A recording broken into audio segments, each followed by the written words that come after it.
मसीह में प्रिय भाइयों एवं बहनों, मेरे ओर से आप सबों को जय मसीह की। आज मैं आप लोगों के बीच में परमेश्वर का एक सुंदर संदेश को लेकर आया हूँ।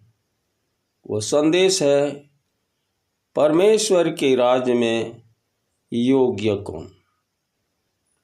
सभी लोग आशा और उम्मीद करते हुए इस संसार में जीवन व्यतीत कर रहे हैं और अपने धर्म के कार्य को करते हैं कि ताकि हमको स्वर्ग राज मिले, जीवन मिले, शांति और सुकून मिले।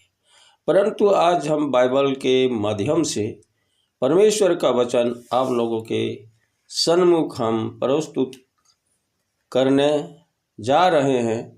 इस वचन में क्या कहते हैं इसके बारे में हम लोग ध्यानपूर्वक से सुनेंगे। परमेश्वर का वचन कहता है, मत्ती रचित सुसमाचार उसके 7 अध्याय के 21 पद में परमेश्वर का वचन कहता है कि जो मुझसे हे प्रभु कहता है, उनमें से हर एक स्वर्ग के राज में प्रवेश ना करेगा, परंतु वही जो स्वर्गीय पिता की इच्छा पर चलता है। तो मेरे प्रिय भाइयों और बहनों, सभी लोग स्वर्ग राज पाने के लिए आशा और उम्मीद के साथ अपने जीवन में आगे बढ़ते जा रहे हैं। परंतु यहाँ हम लोग देखते हैं, मुंह से हे प्रभु कहने वाले के लिए स्वर्ग राज नहीं है। स्वर्ग राज पाने के लिए, उसमें प्रवेश करने के लिए स्वर्गीय पिता की इच्छा पर चलने वाले ही परमेश्वर के राज में वारिस होंगे। तो मेरे प्रियो, मैं और एक संदेश के द्वारा आप सबों को हम संदेश देना चाहता हूँ। वो तीतुस की पुस्तक पत्री और पहला अध्याय के 16 पद में परमेश्वर कहता है कि वे कहते तो हैं कि हम परमेश्वर को जानते हैं, पर अपने कामों से उसको इनकार करते हैं, क्योंकि वे घृणित और आज्ञा ना मानने वाले हैं और किसी अच्छे काम के योग्य नहीं।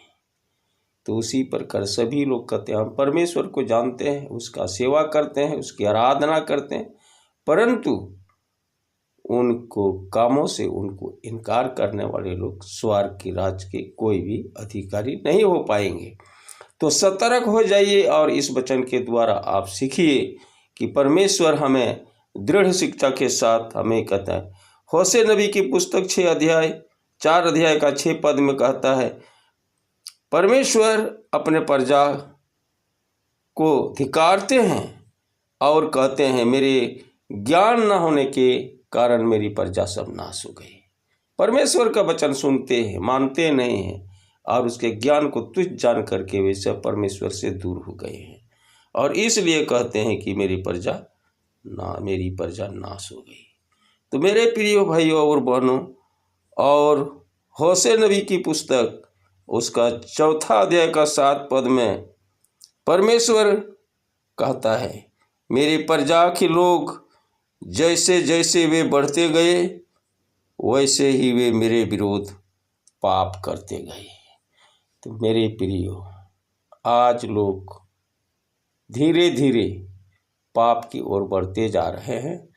जिस प्रकार से वो आत्मिक जीवन में आगे बढ़ना चाहिए, लेकिन वो ना करके हम बुरे कामों में बढ़ते जाते हैं। इस वचन के द्वारा आप सब सतर्क हो जाइए और परमेश्वर के वचन का अनुसरण करने वाले होइए। इस वचन के द्वारा आप सबों को धन्यवाद। आमीन। जय मसीह की।